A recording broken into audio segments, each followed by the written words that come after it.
Alright, let's play some games. Deck is a rank 5 Constellar deck. Nothing too special about the build. Um, just solo windjammers and a couple of instant fusions to see how they go. A player called Sasuke apparently. If he could, there we go. Click that. Alright, we'll just keep going. Alright, that's fine. That's a really bad hand. That's a really, really bad hand. There's no easy Pallades in that hand. If we can draw a Tenki or a course, we can make the Pallades, which would be nice. If he could set one back row so we could blow that up, make Pallades, bounce his monster. That would be... Why would... I don't understand why you would summon that. Is that just to threaten something? It's not very threatening. That's actually not bad. I still really want to MST that, so I'm going to do that. Why I can't draw back row in this deck? Like I've played a couple of games before actually recording, and I can't seem to draw back row, which is really questionable for us. I'll summon the Sombre. I'll beat over the Birdman, and then I'll have the Honest for whatever he does. Hopefully, he doesn't Dark Hole or something like that. This is a really bad hand in terms of actually being able to make tempo guiding plays. Because in an ideal world, I want to be able to disrupt what he does, control the board, and just win through advantage. However, you do need to be able to make your Xyz plays to do that, which we can't right now. I'm thinking maybe some sort of agent deck type thing. We're just going to swing for 1550. Because that's, I think, the only thing Birdman is played in. It might be played in, like, a plant dragon build, given that this is under the new format list. But I'm not sure. And I don't really want to give him that much information. He already knows, probably, that I have an iffy hand, but he seems to as well. So realistically, it's just going to be who draws their power card first.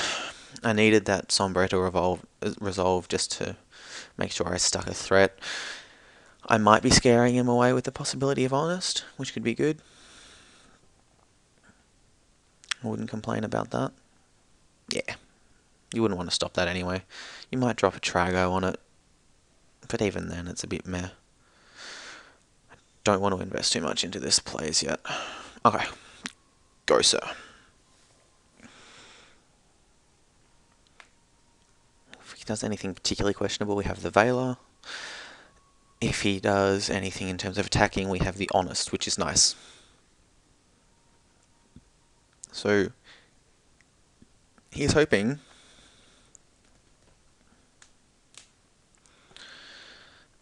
that nothing too terrible comes out. Really? Okay. This guy's normal fun with a flip summon. You can special summon one gear monster from your hand or graveyard in face up defense position. No, that's not going to resolve. Because I can't really stop it at this point. And we don't want him to exceed at this point. We really need to just inch out the advantage. I know it stuffs us up if he makes... Okay, so he's still got stuff he can do. Another accelerator to make the armor to get the... gear frame? No? Okay.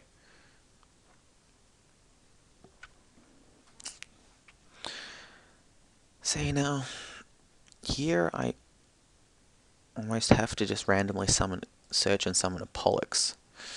Because I need to get both of these guys off the board. If I can do that, it puts me in a really strong position. The back row is annoying because if it's a Torrential or a Mirror Force, that's really bad. Because in an ideal world, I just straight up make Omega. But I can't afford to do that. I don't know if I can afford to do that. I think I can, actually. Like, now that I've got the Pollux, probably shouldn't have done that. I think I can just straight up swing at the accelerator. Because that deck doesn't run any other level 3s other than the Birdman, which I think is at 1 now anyway. Alright, let's go straight into the battle phase. So the only thing we're really scared of is if he does the Gigia Arsenal and makes the Gigi and X, searches the gear frame and then searches the fortress and then makes things terrible for us. So I think it's fine at this point just to do that. We've told him that we have the Pollux because of the rotor, and we're still threatening the Honest. So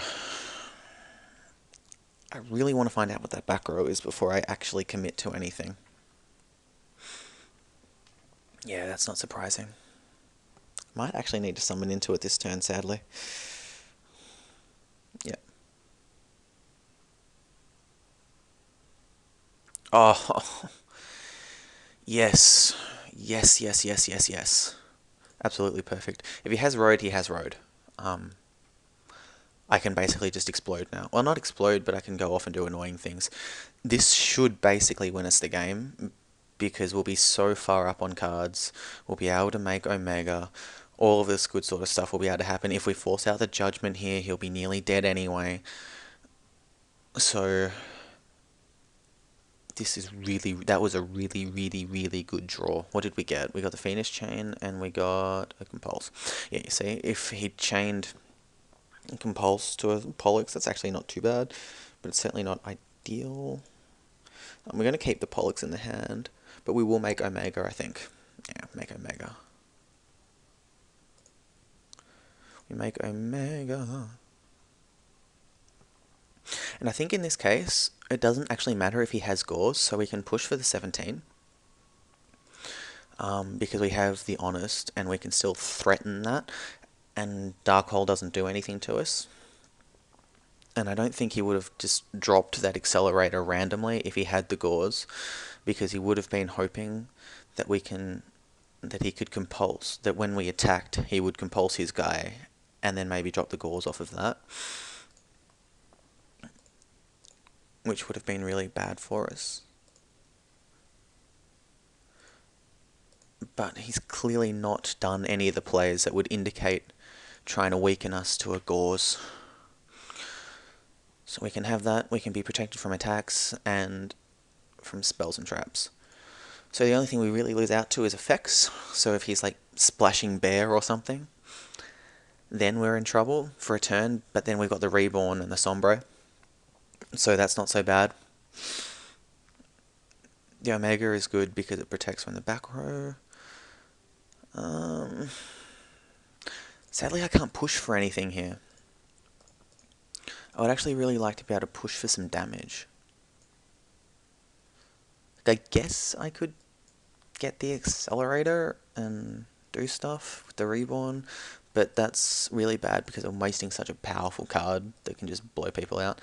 This is more than likely a Gigia Armor, so he's more than likely going to get a search off of it, but I don't think that matters at this point, because again, we have the TT, we have the Honest. The TT was a brilliant draw because when he's got like 3 or 4 monsters, we can TT, then chain Omega.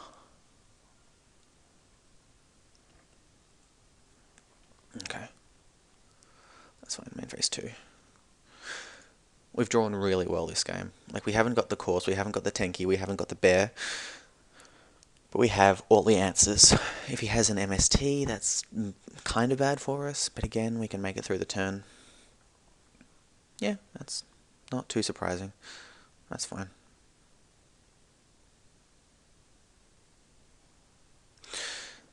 So, I guess he doesn't know what this does.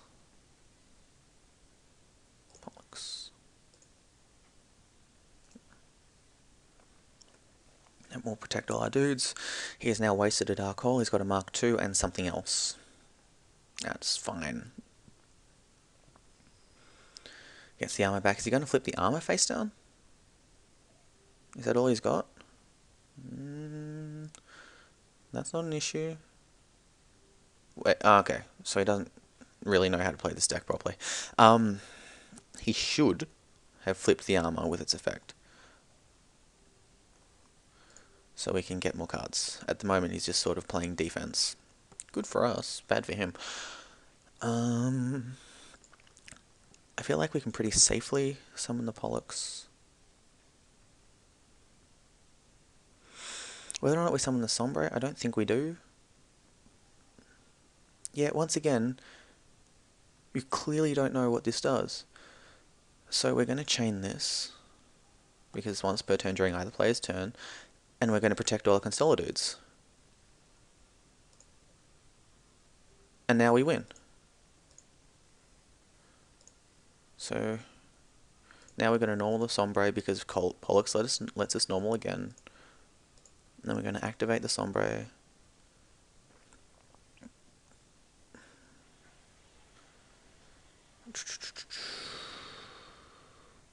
Banish the Sombre, get the Pollux. Then we'll normal the Pollux.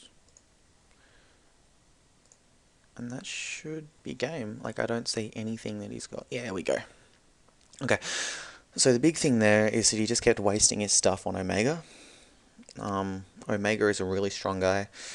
He needs to know that I can protect all my Constellars with it. It's basically the quick play for Evil Swarm on your Constellars, but you have to make it. You can't just straight up say, hey, look, it's in my deck, now it's in my hand, because I detached with Ophion. So it's not quite as good, but then you get 2 uses out of it, and you can just swing from here. So that was a fairly good game. He was playing very defensively. He clearly didn't know to flip his Giga armor face down, and he couldn't, and was successfully able to stop him from making Giga X, which was the big thing. In an ideal world, we would have drawn more back row other than just Torrential, but we did draw a lot of really strong cards, and that Heavy Storm top deck was really, really powerful. Alright, like, comment, subscribe, and I hope you enjoyed the game, guys. And we're out.